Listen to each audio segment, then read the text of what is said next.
বিসমিল্লাহির রহমানির রহিম। আলহামদুলিল্লাহি রাব্বিল আলামিন।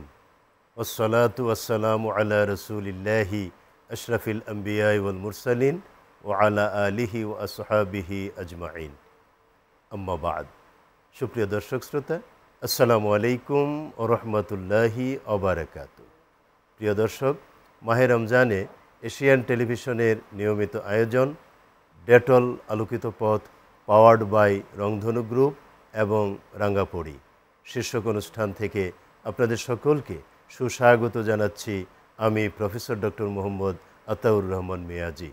প্রিয় দর্শক, আজকের এই শুভ মুহূর্তে আমরা যে বিষয় নিয়ে আলোচনা করব তা হচ্ছে আল কুরআনুল কারীম তেলাওয়াতের গুরুত্ব ও ফজিলত, এবং এ বিষয়ে আলোচনা করার জন্য আমাদের আমন্ত্রণে স্টুডিওতে উপস্থিত আছেন এদেশের খ্যাতিমান লব্ধপ্রতিষ্ঠ দুইজন ইসলামী চিন্তাবিদ। আসুন প্রথমে তাদের সাথে আমরা পরিচিত হয়ে নিই। আমার ডান পাশে যিনি আছেন তিনি হচ্ছেন মহাখালী দারুল উলুম হুসাইনিয়া কামিল মাদ্রাসার সম্মানিত অধ্যক্ষ বা principal professor doctor Nazrul Islam আল মারুফ। আসসালামু আলাইকুম ওয়া রাহমাতুল্লাহি ওয়া বারাকাতুহু। ওয়ালাইকুম আসসালাম ওয়া রাহমাতুল্লাহি ওয়া বারাকাতুহু। কেমন আছেন? জি মোহতারাম, আলহামদুলিল্লাহ। আপনি ভালো আছেন? আলহামদুলিল্লাহ, আমিও ভালো আছি। সুপ্রিয় দর্শক শ্রোতা, আমাদের সাথে আরও উপস্থিত আছেন ঢাকা জুরাইন মাজার শরীফ কেন্দ্রীয় শাহী মসজিদের সম্মানিত খতিব শায়েখ মুফতি মোহাম্মদ মাসউদ রিজভী। আসসালামু আলাইকুম ওয়া রাহমাতুল্লাহি ওয়া বারাকাতুহু। ওয়ালাইকুম আসসালাম ওয়া রাহমাতুল্লাহি ওয়া বারাকাতুহু। কেমন আছেন? আলহামদুলিল্লাহ স্যার, আপনি কেমন আছেন? আলহামদুলিল্লাহ, ভালো আছি। দুইজনকেই আমাদের স্টুডিওতে সুস্বাগত জানাচ্ছি। ধন্যবাদ। মাহে রমজানের শুভেচ্ছা। আমরা আজকে কোরআন তেলাওয়াতের গুরুত্ব এবং ফজিলত নিয়ে কথা বলবো, আলোচনা করব, আপনাদের আলোচনা শুনবো ইনশাআল্লাহ। প্রথমেই আমি মুফতি মাসউদ রিজভী আপনার কাছে আসছি।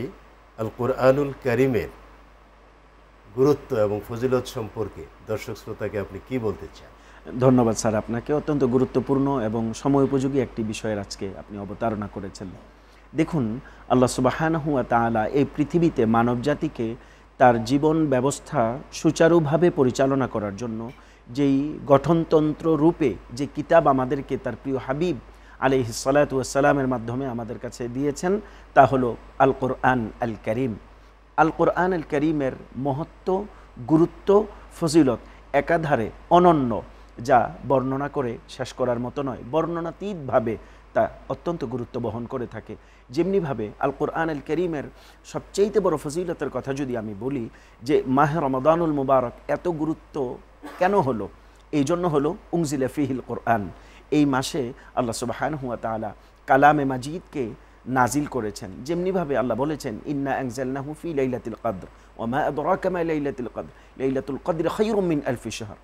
শুধুমাত্র কোরআন অবতীর্ণ হবার কারণে লাইলাতুল কদর খায়রুম মিন আলফি শাহর, হাজার মাসের চাইতে উত্তম হয়ে গেল একটি সাধারণ রাত। তো যেই কোরআনের কারণে একটি রাত হাজার মাসের চেয়ে উত্তম হয়ে যায়, সহজেই অনুমেয় এই কোরআন কতটা মহত্ব বহন করে। অন্যত্র আল্লাহ সুবহানাহু ওয়া তাআলা ইরশাদ করেছেন, বিসমিল্লাহির রহমানির রহিম, ইন্না নাহনু নাযালনা যিকরা ওয়া ইন্না লাহু লাহাফিজুন। নিশ্চয়ই কোরআনকে আমি অবতীর্ণ করেছি, তার হেফাজত আমি করব। এখন আসুন মহত্ব এবং গুরুত্বের দিক থেকে আমি যদি বলতে চাই, স্যার আপনি লক্ষ্য করেছেন এই পৃথিবীতে কত কত ধর্মগ্রন্থ, কত কত কিতাব মানুষ লিখিত বা মানুষ পড়ে, কিন্তু আল কুরআন আল কারীম যতভাবে পড়া যায়, যতটা বেশি পঠিত পড়া হয়, এতটা বেশি কি পৃথিবীর অন্য কোনো কিতাব কেউ চর্চা করে? নিশ্চয়ই উত্তর হবে এক বাক্যে না। কেননা আমরা যদি দেখি, আরও মজার কথায় যদি আমরা আসি, কোরআনের নাম কোরআন কেন হলো? আমাদের বিজ্ঞ আরও একজন মোহতারাম যেহেতু আছেন, আমি খুব সুস্পষ্টভাবে এখানে বলবো যে কোরআন শব্দটি এর মাহাত্ম্য লুকায়িত। কোরআন এসেছে করউন অথবা করনুন থেকে। আমরা এই কথাটা আপনার কাছ থেকে শুনবো একটু পরে। আমি এখন ডক্টর নজরুল ইসলাম আল মারুফ আপনার কাছে আসছি। এই যে কোরআন কারীমের এত মর্যাদা, এবং আমাদের মুফতি মাসউদ রিজভী অনেকটাই অল্প সময়ের ভিতরে স্পষ্ট করেছেন, আলহামদুলিল্লাহ। তো আপনি দর্শক শ্রোতাকে এর তাৎপর্য সম্পর্কে মৌলিক মেসেজ কি দিতে চান? আলহামদুলিল্লাহ, ওয়াসসালাতু ওয়াসসালামু আলা রাসূলিল্লাহ। মোবারক মাস চলছে। আমরা জানি যে রমজান মাস রহমতের মাস, মাগফিরাতের মাস, জাহান্নাম থেকে মুক্তির মাস। আর এত সম্মান এই মাসকে দেওয়া হয়েছে এই কোরআনের কারণেই। আর কোরআন হলো আল্লাহ সুবহানাহু ওয়া তাআলার বাণী। তিনি নাজিল করেছেন জিবরাইল আমিনের মাধ্যমে আমাদের প্যারা নবী সাল্লাল্লাহু আলাইহি ওয়াসাল্লামের কাছে। আমরা জানি যে পৃথিবীতে বহু গ্রন্থ আছে, কিন্তু সেটা পাঠ করলে কোনো সওয়াবের কোনো বিষয় নাই। কিন্তু একমাত্র কোরআন তেলাওয়াত করলে একটি অক্ষরে 10টি নেকির কথা বলা হয়েছে। আর এই রমজান মাসে একটি নেকি সেই 700 গুণ পর্যন্ত বলা হয়েছে। এবং হাদিস শরীফে এভাবে বলা হয়েছে, আলিফ লাম মিম বুঝিয়ে দেওয়া হয়েছে যে আলিফ লাম মিম তোমরা হয়তো ভাবতে পারো এটা একটি মাত্র শব্দ। এজন্য হাদিস শরীফে বলা হয়েছে যে আলিফ একটা অক্ষর, লাম একটা অক্ষর, মিম একটা অক্ষর। এখানে প্রতিটি অক্ষরে যদি 10টি করে নেকি হয়, তাহলে তার আমলে যিনি পড়বেন তার আমল নামায় কত কিছু না লেখা হবে। আর কোরআনে কারিম আল্লাহ রব্বুল আলমিনের এই বাণী যখন কোনো মানুষ তেলাওয়াত করে, তখন সেই মর্মবাণী আল্লাহ সুবহানাহু ওয়া তাআলার পর্যন্ত আরশে আজিম পর্যন্ত পৌঁছে যায়। কিন্তু যেহেতু কালাম আল্লাহ সুবহানাহু ওয়া তাআলার, এজন্য যখন মোমেন কোরআন শরীফ তেলাওয়াত করবে তখন সে আল্লাহর সাথে কথা বলবে। এজন্য যে হাজা কালামুল্লাহ, এই কোরআনে কারিমের কারণে শেফাউন লিকুল্লি দা বলা হয়েছে যে কোরআনে কারিম এটা হলো শেফা, মোমেনের জন্য শেফা। এভাবে বলা যেতে পারে যে আমরা অনেক ইজা আসাবাতকুম মুসিবা ক্বালু ইন্না লিল্লাহ, আমাদের বিপদ আপদ, আমাদের বিভিন্নভাবে আমরা এই পৃথিবীতে লাঞ্ছনা গঞ্জনায় পড়ে যাই। আমরা মানুষের কাছে আমরা সমর্পিত হই, কিন্তু আমরা যদি কোরআনের কাছে সমর্পিত হই, নিশ্চয়ই আল্লাহ সুবহানাহু ওয়া তাআলা আমাদেরকে রাস্তা দেখাবেন। যেমন বলা যায় আমি হয়তো এখন বিপদে পড়েছি, এই বিপদ থেকে উদ্ধারের পৃথিবীতে আমি কাউকে খুঁজে পাচ্ছি না, সেক্ষেত্রে বলবো আপনি কোরআন নিয়াত করে পড়ুন, কোরআন তেলাওয়াত করুন এবং নিয়াত করুন যে এটা আল্লাহর কালাম, এই কোরআন আমাকে এই বিপদ দূর করে দিবে। আল্লাহ যেমন সওয়াব দিবেন, আল্লাহ তাআলা যেমন মর্যাদা দিবেন, তেমনিভাবে আমি বিশ্বাস করি কোরআন এবং হাদিসের যে মর্মবাণী সেখান থেকে আমি বিশ্বাস করি যদি কেউ কোরআন কোনো স্থান থেকে নিয়াত করে পড়ে, আল্লাহ সুবহানাহু ওয়া তাআলা তার নিয়াতকে অবশ্যই পূর্ণ করবেন। ধন্যবাদ আপনাকে চমৎকার আলোচনা করার জন্য। একটি কথা স্মরণ করিয়ে দেই, ডেটল হ্যান্ড ওয়াশ, এটা দিয়ে নিজের হাত পরিষ্কার করতে ভুলবেন না। সাহারি ইফতার বানানোর আগে পড়ে এবং এগুলো গ্রহণ করার পূর্বে পড়ে আমরা যেন ডেটল হ্যান্ড ওয়াশ ব্যবহার করি, হাত পরিষ্কার পরিচ্ছন্ন করে নিই। আসুন বাকি আলোচনা শুনি। মুফতি মাসুদ রিজভী, জি স্যার, আপনি কোরআন কারিমের মাহাত্ম্য, তাৎপর্য ইত্যাদি বর্ণনা করতে যে কোরআনের ভেতরেই কোরআনের তাৎপর্য লুকায়িত আছে, জি স্যার, এই বিষয়টাকে যদি স্পষ্ট করেন। জি ধন্যবাদ স্যার। দেখুন, আল কোরআন আল করিম এই পৃথিবী বিশ্বের মহাবিশ্বয়। আল কোরআন আল করিম যেমনটি আমাদের মুহতারাম বলছিলেন যে হাযা কালামুল্লাহ, এটি আল্লাহর কালাম, আল্লাহর কথা, আল্লাহর বাণী। আমরা যেই অর্থেই ধরি না কেন, কোরআন পড়লে সরাসরি আল্লাহর সাথে কথা বলার শামিল হয়ে যায়। তো যেই কিতাব এতটা গুরুত্ব বহন করে, যা পড়লে আল্লাহর সাথে কথা বলা হয়, তো এই কোরআনের নাম কোরআন এই জন্য হয়েছে, করউন মূল ধাতু থেকে, মাদ্দা থেকে যা এসেছে কোরআন শব্দ, এর মানেই হলো অধিক পঠিত। অর্থাৎ এই পৃথিবীতে একমাত্র কিতাব যা এত বেশি তিলাওয়াত করা হয়, পৃথিবীর অন্য কোনো কিতাব এত পরিমাণ পড়া হয় না। আমরা যদি সায়েন্টিফিক ক্যালকুলেশনও যদি আমরা বিচার বিশ্লেষণ করি, যখন আমাদের ঢাকাতে আমাদের মাগরিবের সালাত হচ্ছে, রমাদানুল মুবারক আমরা সহজেই কিন্তু এটা বুঝতে পারি, ঢাকার বাহিরের অন্যান্য জেলা শহরের সাথে আমাদের সময়ের কিন্তু 2-4-5 মিনিটের ব্যতিক্রম আমরা দেখতে পাই। তো সাধারণ দৃষ্টিতেই আমাদের এখানে যখন জামাত হচ্ছে, 5 মিনিট পরে আরেক জেলাতে জামাত হচ্ছে, ঠিক আধা ঘন্টা পরে ঢাকা থেকে কলকাতার দূরত্ব, কলকাতা থেকে ইসলামাবাদের দূরত্ব, ইসলামাবাদ থেকে কাবুলের দূরত্ব, এমনিভাবে আমরা পশ্চিমে গেলে একরকম, পূর্বে গেলে আরেক রকম, একদিকে প্লাস হবে একদিকে মাইনাস হবে। গ্রিনচমান টাইমের সাথে বাংলাদেশের টাইম জোনটাকে আমরা যদি ওভাবে সেট করি, তাহলে কি দেখা যাবে, বাংলাদেশে যখন ফজর হচ্ছে 5 মিনিট পরে আরেক জায়গায় হচ্ছে, 10 মিনিট পরে আরেক জায়গায় হচ্ছে, আধা ঘন্টা পরে আরেক জায়গায় হচ্ছে, 1 ঘন্টা পরে আরেক জায়গায় হচ্ছে। তো যেখানে ফজরের সালাত হচ্ছে, সালাত মানে কোরআনুল কারিমের তেলাওয়াত হচ্ছে, তো বাই রোটেশন দেখা যাচ্ছে আবার কোথাও যখন এশা হচ্ছে 11.5 ঘন্টার দূরত্বে বাংলাদেশে আবার তখন ফজর হচ্ছে। এই যে দূরত্ব, এই যে সময়ের কাল পরিক্রমা, নামাজ হচ্ছে, নামাজের মধ্যে তিলাওয়াতে কোরআন হচ্ছে, অর্থাৎ নেজামে ইসলামের, নেজামে আলমের, দুনিয়ার সৃষ্টিগতভাবে আল্লাহ পাক এমন চমৎকার সেটিংস করে দিয়েছেন, দুনিয়ার যেখানেই সময়ের আবর্তন হচ্ছে, আবার জোহর ঘুরে আসর আসছে, আসর ঘুরে মাগরিব আসছে, তারপরে আবার এশা আসছে, এই সময়ের জাতাকলে সময় যখন ঘুরপাক খেয়ে বেড়াচ্ছে, সময়ের ওয়াক্তে ওয়াক্তে নামাজের সময় আসছে, আর নামাজ মানে কোরআনুল কারীমের তেলাওয়াত হচ্ছে। মোদ্দা কথা আমরা তাই বলতে পারি, এক মুহূর্তের জন্য আল্লাহর কোরআন পৃথিবীর কোনো না কোনো জায়গাতে চলমান হচ্ছে, মানে চলছে তো চলছে, unending continuous process up to ইয়াউমুল কিয়ামা। ধন্যবাদ আপনাকে। এবার ডক্টর নজরুল ইসলাম আল মারুফ, উনি যে কথাটা বললেন ঠিক একইভাবে কিন্তু রাসূলুল্লাহ সাল্লাল্লাহু আলাইহি ওয়াসাল্লামের প্রতি যে সালাতু সালাম, দরুদ শরীফ পড়া, সালাম পেশ করা, এটাও কিন্তু সারা পৃথিবীতে প্রতি মুহূর্তে অনবরত চলছে আনএন্ডিং প্রসেস। তো এখন রাসূলুল্লাহ সাল্লাল্লাহু আলাইহি ওয়াসাল্লাম হলেন জীবন্ত কোরআন, কোরআনের বাস্তব নমুনা। সুতরাং প্র্যাকটিক্যাল কোরআন, থিওরিটিক্যাল কোরআন দুইটা সমন্বয় করে আপনি দর্শক শ্রোতার উদ্দেশ্যে কি মেসেজ দেবেন? আমি দর্শকদের উদ্দেশ্যে এই মেসেজ দিতে চাচ্ছি, আমরা আসলে চাই কি? আমরা চাই পরকালে নাজাত। প্রতিটি মানুষকে যদি জিজ্ঞাসা করি যে আপনি কি চান, বলবে যে আমি নাজাত চাই। সে কারণে মানুষ বিভিন্ন জায়গায় দৌড়াই। তো দৌড়ানো ঠিক আছে, আর বাংলাদেশের মানুষের জন্য মেসেজ দিচ্ছি, বাংলাদেশের মানুষ কিন্তু ধর্মপ্রাণ, তারা পরিশেষে নাজাত পেতে চায়। তো সে কারণে বলবো যে ইকরাউল কোরআন ফাইন্নাহু ইয়াশফা ইয়াউমাল কিয়ামা। দেখা যাবে যে কিয়ামতের দিন যত আমল যা কিছু করা হয়েছে কোনো কাজে দাঁড়ায়নি, সে নাজাত পাচ্ছে না, পাচ্ছে না। কিন্তু যিনি কোরআন তেলাওয়াত করবেন, যিনি কোরআন সবসময়, যিনি যেভাবে বলা হলো যে চলছে পৃথিবীর এক প্রান্ত থেকে আর এক প্রান্তে, কোরআনও চলছে, দুরুদ ও সালামও চলছে, তার মানে যিনি কোরআন পড়তেছেন ফাইন্নাহু ইয়াশফাউ ইয়াউমাল কিয়ামা, কিয়ামতের দিন আল্লাহ সুবহানাহু ওয়া তাআলার কাছে এই কোরআন সুপারিশ করবে। আর সিয়াম, রোজা যেমন সুপারিশ করবে, তেমনিভাবে এই কোরআনও বান্দার জন্য, নাজাতের জন্য আল্লাহ রাব্বুল আলামিনের কাছে সুপারিশ করবেন।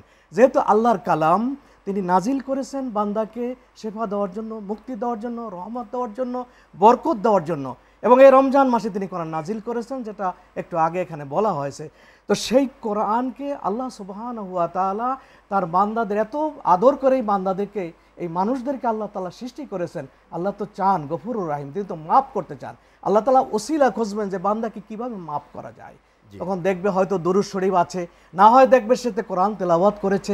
এই কোরআন কিয়ামতের দিন তার জন্য সুপারিশকারী হবে। সুবহানাল্লাহ, চমৎকার বলেছেন। একটি কথা স্মরণ করিয়ে দেই, ডেটল ওয়াইপস ব্যবহার করতে ভুলবেন না। আসুন সুরক্ষিত হাতে রমজানে থাকুন নিরাপদে। আল্লাহ তাআলা আমাদেরকে নিরাপত্তা দান করুন, পবিত্রতা অর্জন করার তৌফিক দান করুন, আমিন। আসুন বাকি আলোচনা শুনি। মুফতি মাসুদ রিজভী, এই যে কোরআন কারীম সম্পর্কে আমরা এত কথা শুনলাম, এটা তো আনএন্ডিং প্রসেস, কখনো শেষ হয় না। সুতরাং ওই আনএন্ডিং প্রসেসের ভেতরেই খুব সংক্ষেপে দর্শক শ্রোতার উদ্দেশ্যে কোরআন কারীমের কি মেসেজটা আপনি দিতে চান? জি, ধন্যবাদ স্যার আপনাকে। মেসেজ বলতে সবচাইতে বড় কথা রাসূল করিম সাল্লাল্লাহু আলাইহি ওয়াসাল্লাম যেটি বলেছেন, ক্বালেন নবী সাল্লাল্লাহু আলাইহি ওয়াসাল্লাম আফদলুল ইবাদাহ তিলাওয়াতুল কোরআন।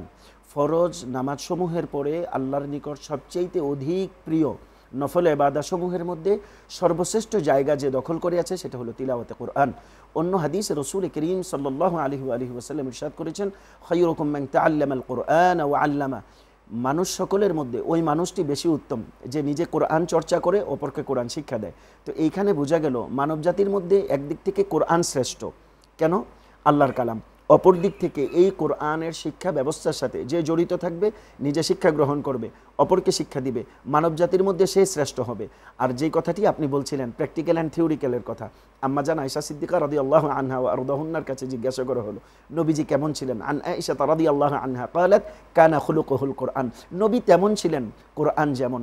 আর একজন মানুষ মানবীয় বৈশিষ্ট্যের ক্ষেত্রে, উত্তম চরিত্র আদর্শ গঠনের ক্ষেত্রে যে কথা আল্লাহ বলেছেন, লাকাদ কানা লাকুম ফি রাসূলিল্লাহি রাসূলিল্লাহি উসওয়াতুন হাসানা।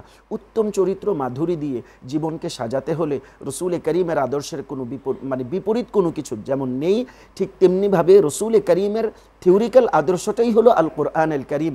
যেই শিক্ষা আমরা যদি এই মাহে রমাদানুল মুবারকে যথাযথভাবে চর্চা করি তবেই মানব জীবন সার্থক হবে আর জীবন হবে সুন্দর। চমৎকার বলেছেন, ধন্যবাদ ডক্টর নজরুল ইসলাম আল মারুফ। উনি তো চমৎকারভাবে মেসেজ দিলেন, আপনি আরো চমৎকারভাবে। আমি বলতে চাচ্ছি যে আমাদের এই বাংলাদেশের দেখা যায় যে প্রায় 1 কোটি সন্তান তারা জেনারেল শিক্ষা দ্বারা শিক্ষা লাভ করেছে, কিন্তু তারা কিন্তু কোরআন শিক্ষার সুযোগ পাচ্ছে না। অথচ আল্লাহ কি মেসেজ দিন, আল্লাহ বলছেন আর রহমান আল্লামাল কোরআন। আল্লাহ রব্বুল আলামিন যার প্রতি দয়া করবেন, যার প্রতি রহম করবেন, যাকে আল্লাহ নাজাত দিতে চাইবেন তাকেই কোরআনে কারিম শিক্ষা দিবেন। এখন দেখা গেল আমাদের দেশের জেনারেল শিক্ষা দ্বারা একজন অনেক শিক্ষিত শিক্ষা লাভ করলো, কিন্তু কোরআন সে শিক্ষা গ্রহণ করতে পারলো না। সেক্ষেত্রে বলবো যে দুনিয়াবি লাইফ আপনি ভালোভাবে চর্চা করতে পারবেন, কিন্তু পরকালের বিষয়টি কিন্তু কিছুই হলো না। সেজন্য আবার আমরা হাদিস শরীফে জানতে পারি যে আমরা অনেকে বলি যে ইসলামী শিক্ষা দ্বারায়, এই কোরআনী শিক্ষা দ্বারায় কোরআন তেলাওয়াত করলে এখানে মনে হয় কোনো কিছু নাই। আল্লাহর হাবিব বলেছেন যে মাই ইউরিদুল্লাহু বিহি খায়রান ইউফাক্কিহুহু ফিদ্দিন। আল্লাহ যার কল্যাণ চান তাকে দ্বীনের সমঝ দেন, কোরআনের শিক্ষা দেন, কোরআনে কারিম তেলাওয়াত করার সুযোগ দেন। নিশ্চয়ই আপনার মাধ্যমে আমি জানাতে চাচ্ছি বাংলাদেশে যেভাবে কোরআন চর্চা চলছে আলহামদুলিল্লাহ, গোটা পৃথিবী তাকিয়ে আছে যে বাংলাদেশের সন্তানেরা এত ভালো করতেছে কিভাবে।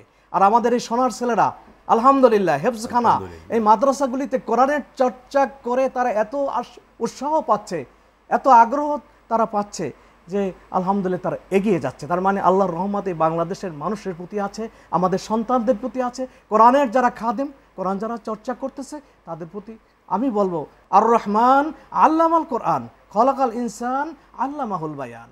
রহমান যিনি যার প্রতি দয়া করবেন, রহম করবেন, তিনি কোরআন চর্চা করতে পারবেন, তাফসীর করতে পারবেন, মানুষের কাছে প্রচার। চমৎকার বলেছেন দুইজনই, অত্যন্ত সংক্ষিপ্তভাবে হলেও মূল কথাগুলো বলেছেন, এজন্য দুইজনকে মোবারকবাদ জানাচ্ছি। শুকরান, শুকরান। ধন্যবাদ স্যার আপনাকে, ধন্যবাদ এশিয়ান টিভি পরিবারকে।